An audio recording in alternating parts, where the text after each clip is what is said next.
Hello and welcome to AZ in the Circle. I'm Javier, your host, and we have a fantastic show for you today coming from Grand Canyon University softball field. I am here with a three-time WAC champion, the winningest coach in Texas Tech softball history.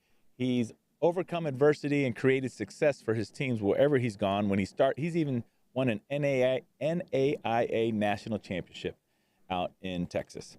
So welcome, Coach Hayes. Thanks for having me. Yep. And I guess I'm having you too, since we're out on our beautiful stadium. Yes, that's another thing I wanted to say. Thank you so much for having us out here today. This is spectacular, and especially showing off that brand new, huge Jumbotron digital scoreboard. Tell us about how that came about. Any opportunity we have to show that off, we do. It's great for recruiting. But when I took the job here, Jamie Boggs, my AD, said, we've got a beautiful stadium. Of course, the one thing we need to do is add a great scoreboard for our fans. And so they made that happen. And of course, our girls love it. We can do, a lot of things for game days to improve the fan experience. So we're excited about it. And I love the fact that right to the bottom left of that scoreboard, you see there all those WAC championships. And what's amazing to me is you're going on your fourth year here. And your first year here, you win the WAC with 39 wins. Your second year here, you win the WAC with 47 wins and go to a regional. And then you actually come back this past season, 2024, win the WAC again with 50 wins. That's 136 wins in the first three seasons. That's amazing. So I thought the way we set up the show, since you're hitting it out of the park all the time, is we'd have you hit for the cycle today. Oh, okay. I've never done that before. Okay. Well, as many years as I've played. Yep. So I don't throw it very good, so you'll probably get some good opportunities. And we're going to start off with the hardest one, the triple. Okay. Okay. So opening weekend is just days away. And how has fall ball shaped up the lineup for the season? Well, fall ball was huge for us, of course, losing 8 great players, like the players that we lost. And so bringing in so many new kids, we brought in 3 really good JC kids. We brought in 2 really good transfers, and then 4 new freshmen scholarship kids. And so putting it all together and making a team out of the new roster has been the goal. And so far it's been pretty good. So, being able to play 8 games in the fall against other competition and playing in great weather and being able to be outside now, and what we do from now until we start the season is going to be big for us. Yep. This is a winter day for us. So I see you got your hoodie on. I'm hot. Yeah. So you kick off the season with the GCU Kick Off Classic, and you're going to play NA Northern Illinois University, Colgate, Wichita State, which is a very good school. Absolutely. Good team. They made it to their conference championship and just missed getting into the tournament, and Montana. Your teams I've noticed this about you guys. You've always started out fast, right? And then you've finished fast with these WAC championships. So it seems like you got the gas going all the time, pedal to the metal. What's the driving force behind that? How do you instill that urgency in the Lopes? Well, we only think about the next game. Like today at practice, we only think about practice. We try to just compartmentalize things like that. When you're playing 60 games in a season minimum, I think that's the only way you can look at things. If you get out ahead of yourself and lose focus, it doesn't help anybody. So if we play very well and we have a game coming up the next day or in an hour, we forget that game and refocus for the next game and our next opponent. So that's the only way I know how to do it. So that's probably not much of an answer, but No, it's everything. You're focused in the moment, so you got to give everything in the moment. we are out here so much, and our girls are doing strength and conditioning. They're together all the time. We try to have as much fun as possible, but when it comes time to get ready to play, we just say flip the switch. All right, now it's time to flip the switch and refocus, and we try to practice doing that. Good. Yeah, you got big shoes to fill for sure. Last year you had 2 All-Americans, Fifield and Treeweiler in the leadoff spot, Treeweiler, and then in the 4th spot, Kristen. Then you had the speedster, Jordan Smythe. Then you had Dunkel in there in the 2-3 spot, and then you had the big bomber Ramsey Lopes coming in. and then you had to deal with Tinley and MK towards the middle of the order. I mean, that was a ton of fun to watch as a fan. I love ESPN Plus, and I saw most of your games. If I wasn't here at the stadium, it was almost like whoever you were facing, what's their plan of attack? Because you had hitters up and down the lineup. You feel like you're reloaded with some dudes. I hope so. It was depressing to hear you go through that lineup, know how many weren't coming back. You know, adding Emily Gonzalez from Southern Utah, a kid that was two-time All-Conference at Southern Utah, and she transferred in. We had a hard time ever getting her out, and adding that experience to our lineup.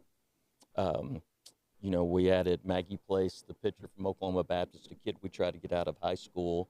And Mary Beth just loved her, and she wanted to stay close to home for a year. And her coach was one of my ex-pitching coaches at Colorado Christian, Sam Maples, and she retired. She probably won't retire long to have her second child, but so we got Maggie off the portal. Phenomenal pitcher. Will really go well with Darwin and Golden, our two seniors coming back, I think, and then adding Oakley Vickers, the freshman from Oklahoma that we've talked about. But it starts in the circle. Having some experience come back in the circle with Meg and Dar and adding Maggie were big for us. And then, as you and I have talked about before, Sydney McRae, a two-time JUCO All-American from Florida Southwestern, won 2 national championships there. We've got a kid from Houston, from San Jac, Ari Wright, who was a 2-time JUCO All-American as well there. You add those 2 kids, their experience to go with the transfers, and then we love our freshman class that we have coming in. So, we'll see how it mixes together. That's the fun part about it. Javier, people, of course, say we're not going to be as good as we were last year, and maybe we won't be. But I tell our girls all the time, yeah, you're not going to be as good as you were last year, just so they'll come back and say, whatever, coach, we'll see about that. Yeah. It's fun to challenge them, and them, make their own team and make their own way and let them be defiant about that. And so it's going to be fun to see where we're at here in 3 or 4 months. Good. Yep. And I was going to say that defensively, you have 2 senior aces with Golden and Darwin. And I'd love to learn a little bit more. You mentioned them. Your pitchers, your young pitchers, you got the lefty Vickers from Oklahoma.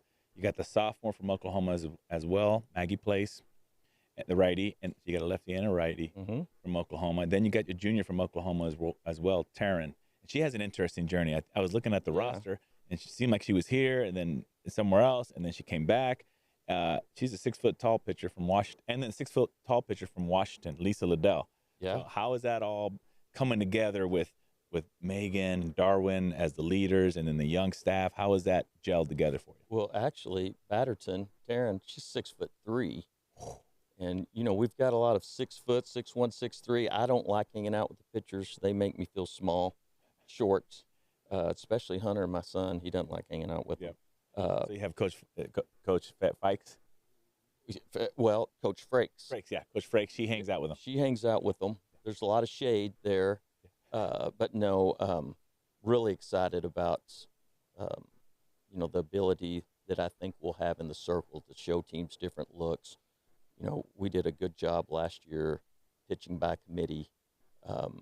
And we play all these tournaments where you're playing 4, 5, 6 games early. You need a staff that can pitch. And so I feel good about where we're heading in that direction. Adding Oakley and Maggie to our staff was big for us to give us some depth. We've got a kid named Melina Satcher that was a freshman last year that's, upper 60s arm, very talented, that's really had a good fall that we really think is going to help us as well. So, adding that depth in the circle to go with Meg and Dar, they'll be the leaders of our staff. I'm anxious to see where we're at. But, yeah, when you're pitching to a catcher like Tinley Lucas, who I think is one of the best defensive catchers in the country, that helps as well. And so we feel good about our battery there, and if we can keep them healthy. Is there some feedback? Yeah, everybody wants to keep their players healthy. is there a lot of feedback sometimes from the catcher with the coaching staff to say, hey, this is what I see from this new young pitcher? You guys lean on what her take is, or you just, whatever you see, you figure it out yourself? No, absolutely. And especially with a kid like Tinley, and we've got her and a senior in Lexi Soto who transferred in from Liberty. They're experienced kids, and they know the game well, and so that's a luxury to have. So absolutely, getting their feedback on movement and them being able to support the pitchers, mentally, of course, as well, and the encouragement to them. They're vocal leaders, and we need them for sure. So your transfer from Liberty, so she realized that Grand Canyon was the largest private university in the country, so she said, I'm going to go there instead. I think so. I think that was part of it. And actually, she's from Huntington Beach, so she got to be closer to home, Okay. of course. So yeah, we were lucky to have both of those kids. I mean, Jada Cooper will help us behind the plate as well. Yeah, we're excited to see her. Yeah, she's going to be fun to watch. But yeah, it all starts with the pitching and catching, of course. But then, we returned the freshman of the year in our conference, Savannah Kirk. Yep. Will be our leadoff hitter, who I think is just a phenomenal talent. And then, you got to meet MK. Yep.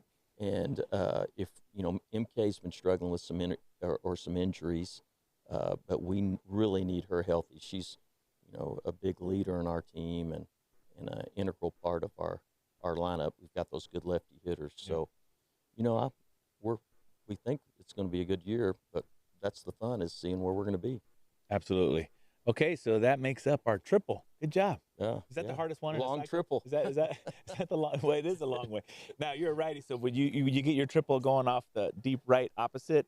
You think you would have got it there, or you think you could have outran it to the left? I had several triples in college, and I remember one hit a sprinkler head down the right field line and went straight right, and that's how I got all the way around to third. I needed some help. It wasn't my speed. Okay. Well, we got there. We'll go with a bunt single next. Okay. Okay. Recruiting. You have a skill for finding student athletes that, like you like to say, last year when we had an interview with you, you said they got to love to play, they got to love to compete, and they have to have great character. And, it seems to me that the recruiting metrics are much easier to observe or to recruit, right? The eye test. I see somebody, oh, yeah, they look strong. They look like they're in shape. Wow, look at that speed. Oh, well, look at that power. Oh, look how they move left or right. Oh, look, they're a great teammate. Those kind of things, like they cheer their teammates on.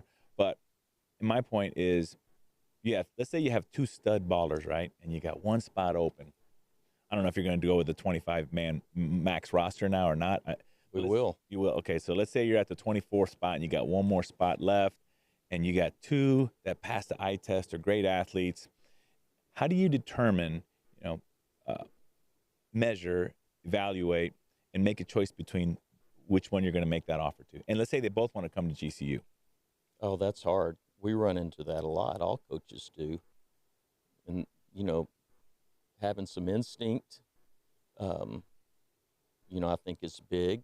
But I tell you what, it's hard because very often it's come down to like that, and we've taken one kid over the other, and the kid came in and was a great player for us, and that other kid went somewhere else and was a great player. So it's easy to second guess yourself for a lot of these issues, and you just try to do the best you can. I don't have any, I guess you'd say, set formula. You go with your gut. At a place like Grand Canyon, as you mentioned, we're the largest faith-based school in the country, and so, we like to recruit kids that want to come here because of that, and sometimes that can be a determining factor as well. Just the fit with the school as well as other universities. Fit can be everything. So you try to do your best, but I can't give you a certain formula because every time I've tried to go by a formula, I always make exceptions. And so you just do the best you can, and sometimes your girls will help you make that decision. Your own players, when they spend time on their visits, and that's why visits are important, and getting kids to interact with you, see how they fit together, and or sometimes that can help too. The boss above, right? You were telling me about your what was it, McCray? Mm-hmm. You got her. You thought, oh, I'm just this great recruit, and then tell us the story how she really is. Yeah, Sid. We we recruited her from Florida Southwestern. I'd seen her in nationals. I thought she's a phenomenal athlete. Called about her, you know, put my toes in the water trying to recruit her. Very, very interested. I'm like, wow, she really likes Grand Canyon. Came out one of the easiest recruits I've ever had. You know, she was all in, and I thought great fit. And then, of course, I find out that her brother lives out here in Scottsdale. He's the center fielder for Brian for the Giants, their second round pick, and he's always out here for spring training. Bought a house. Her mother was moving out here, so then I figured out now it wasn't me at all. So you got her. some That's good great. fortune. We got her. Thank goodness. She's a super player. Good, super. Now, Coach Wynn has also said, well, yeah, but Coach Hayes also, when he's recruiting, he takes a deep, long look at the players he recruits. You look at him, you study him, you go see him play a whole tournament, maybe another weekend. Does that give you a better feel for, hey, how do they react when adversity sets in? Oh, of course, of course. The more you get to see them, the better. That's one of the things I don't love about our recruiting model right now at the Division I level is the limited amount that you get to go see them in the fall, and that really accentuates the summer. And so, like we had a kid we ended up recruiting that had a broken hand and missed the full summer recruiting, and it really hurt her. And luckily, we'd seen her in another setting, and I wish we had more opportunity to get out, especially with our increased staff number, to get out and be able to see our student athletes more, our prospective student athletes more. But you just do the best you can, try to get as good a feel for them as possible. Some kids, it takes you a while to figure it out or decide to take them. And I've had kids that I've seen for 30 minutes and offered them. So you never know how it's going to go.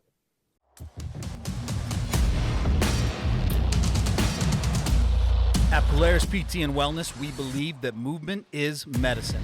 We believe that as an athlete, you should be performing at the highest level. And so we deliver performance-driven solutions to get you back out onto the field faster. So give us a call at 480-808-4995 or reach out to us through our website, www.polarisptphx.com, where movement is medicine. That's why you said you don't have a set formula, but you go with the feel. Mm-hmm. All right, so you got your bunt single. How'd you get your bunt single? It was on purpose? Was it a drag bunt? Was it you swung super hard, but you actually just chopped it down third baseline? Probably the last one with my speed. I grew up playing fast pitch softball too, so bunting was a big deal, and so you needed to be able to bunt and get against great pitchers, especially, and get a sneaky bunt in. Good. Speaking of pitchers and sneaky bunts, having the pitching by committee that we were talking about earlier during your triple is, I would think as a hitter, right? You see them change pitcher and everything's going good, right? The first pitcher got through the first order, and then all of a sudden the coach changes it, and you're thinking, man, I wanted another shot at that pitcher.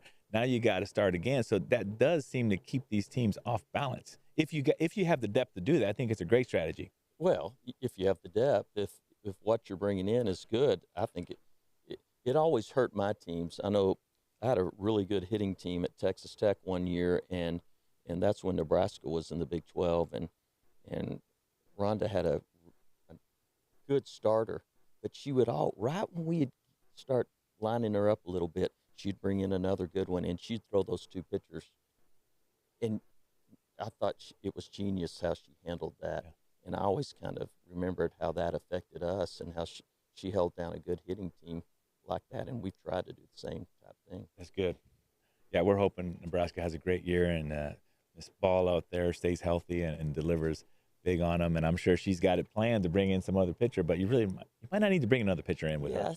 When you've got that kind of horse, you might not need another one. That's true. Yeah. All right, we'll go with the double. Here's a good one. Your 3 rules that help set up the team culture. You told them last year, and they stuck in my mind. I love them. You share them with us again, please. Our rules are guidelines, and I think girls around here know them pretty well because we talk about them in camp or clinics, and it helps in our recruiting. But the number one thing is to have fun and compete. So today, when we come out and practice, we talk about it every day. Let's come out and compete. It's not fun if you're not competing, and even if you're getting beat or you're way ahead or whatever, the game's still fun when you the way we play it, you can compete every inning, every pitch, uh, whether you're in the weight room, your academics. It makes it interesting, and competitive is fun. It equals fun. Number two, be kind, be thankful. We preach, kind people are good people. Thankful people are happy people. That's the kind of people we want to be. We don't want to take for granted the opportunities that God puts in front of us every day. Number three, it's just softball. So we love to play and we love to compete because it's fun, but it's not a life or death situation. And so we try to never let it be a mental negative for us. If we don't play well, that's part of it. Sometimes we try to forget it and go play better the next game and try to improve on what we're doing. We just make it that simple. We do have a fourth rule, and that's if it helps, do it. And if it doesn't help, don't do it. So it's high-level thinking we have here at Grand Canyon. It's pretty complicated. That's good. That's a new one to add on. If it helps, do it. If it doesn't. Yep. And, if I'm going through the dugout, somebody's really down or that's a good their last life at bat, too. For sure. They're all, I think, good life lessons. They're good for me, but I always just say, does that help you? And they'll, no, it doesn't. So it makes coaching easier. Good. Well, you got sharp student athletes here. We do. Sharper than the coaches, that's for sure. Yeah, it's always good not to be the smartest person in the room, I think, because you always have something to learn. I've never had that problem, so I agree. Okay, good. All right, so this double, did you smack it, like you hit it so hard you hit the top of the fence, or was it this line drive, left center gap, and it was on purpose and you got there? It's probably a jam shot for me right down the line. Okay. And it took a funny hop, and I got to second. All right, so now we're going with the bomb. At this point, probably the players in the dugout have probably realized what's transpired. The player probably hasn't. Mm-hmm. When you got a situation when a person is hitting for the cycle and they got one more at bat and it happens to be the bomb, what usually happens in the dugout? No one says anything, or how's it work? Well, for the cycle, I've never really had that problem personally. So I can't really answer. Oh, when I witness it, you can talk about the cycle a little bit more. The no-hitters, things like that, you don't say anything about that. You don't bring it up. But cycle, because I've seen it before where, you'll have a hit and somebody needs a double or a triple and, everybody yells, keep going, or good. Stop there. So it's interesting. All right, good. All right, going for the bomb, your staff. You got Coach Went, who has been with you since the beginning here at GCU. She's now the director of operations. She's got nearly 2 decades worth of coaching experience. How important has it been to have Coach Went, over the last 3 years here with you now, and still here? It seems like continuity would be a huge plus in any staff. Absolutely. Sandra's one of the foundations, one of the pillars of our program. She brings maturity, continuity, like you said. She was born and raised out here. She loves living in this area. She's married to a coach, a pitching coach. So she just gets it, and the girls know they can go to her and get sound, good advice. Me as well. Yeah. I love getting her feedback on everything. So she's in a position on our staff where, she can kind of help guide the rest of our staff and help mentor my young assistants, and she's done a phenomenal job of that. So, yeah, it would be hard to imagine her not being part of this. Good. And then that brings me to the next thing. Yeah, you hired a pitching coach, Coach Frakes. Mm-hmm. How has it gone for her? She steps into this situation. She has 2 ace pitchers she can rely on. The rest are kind of young. How has that evolved for her? How is that having her on staff? Oh, it's been great. And I hired Kat because Justin Lewis, who was her boss at Nicholls State, just told me how good she was. And she's smart. She's got a great feel for the game. And for being so young, she has a ton of experience. And she pitched herself and was an accomplished lefty herself. And so, no, it's been great. It's been a great transition. Loved having Mary Beth. When I had Mary Beth, she was right out of LSU and young and ready to go. And so it's been a little bit different having Kat just because she's got so much more experience under her belt, and so was lucky. Losing Mary Beth, is something that I knew would happen with her talent and ability. She's going to be a head coach soon, but Kat's done a good job filling those shoes and being her own person, and our pitchers really enjoy working with her. Super. And then the one thing that at any level, I guess, is the one thing that's constant is change, right? This game's always changing. You hired this young, energetic infielder coach. He has a knack for recruiting talent as well. That's Coach Hunter Hayes, your son, and I imagine the feeling's got to be great from a dad perspective, but also from a coaching perspective to have a talented young coach on your staff. It's been fun. Luckily, it's recessive genes, right? His he didn't get my genes. He got my dad's. They skipped me. Yeah. He loves the game.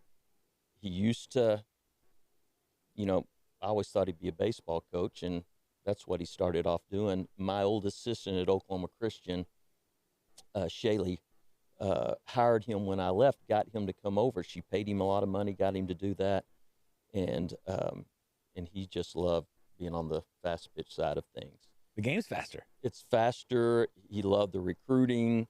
It's just a different vibe, right?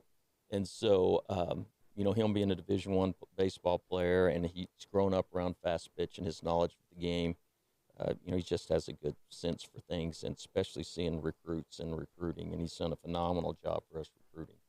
So, adding him, somebody I know I can trust, and then, Jamie Bailey coming as well. We brought her in from, all ACC player from Virginia Tech. Oh, yeah, I was wondering that because you ended her season last year.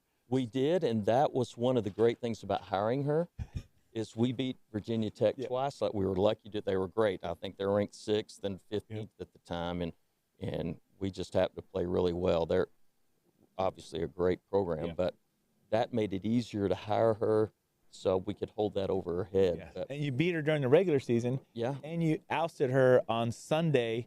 You actually won that game. You played 2 games that Sunday in that regional. You played late Saturday night, went into midnight, past midnight, then you won, and then you had to play UCLA later that day. Yep. But then I was thinking, maybe Coach Amy was thinking, man, they beat me twice. I should just go join them.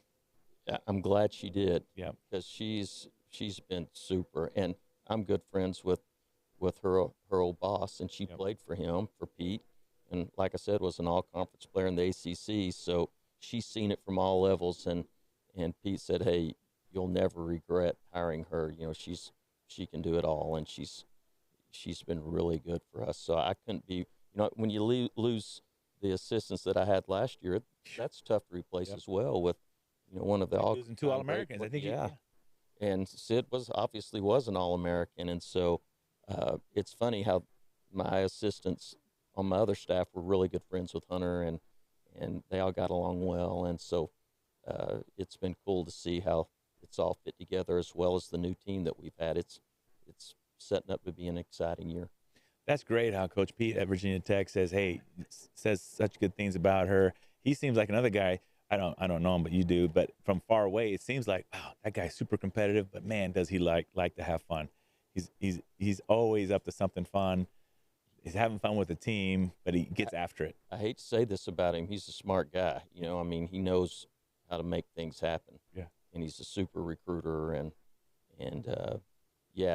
just like Justin at Nichols, when all I needed was his word about Kat, and then same thing with Pete. People you can trust. Yeah, that's super. Well, hey, congratulations on hitting for the cycle. Yeah, first time. Good job. And thank you so much for having us out here at Grand Canyon University. This has been a fantastic show. We'll be here to see you guys play this year. Good luck with the Kickoff Classic. It's been awesome. Well, thank you. I love what you guys do. I love watching.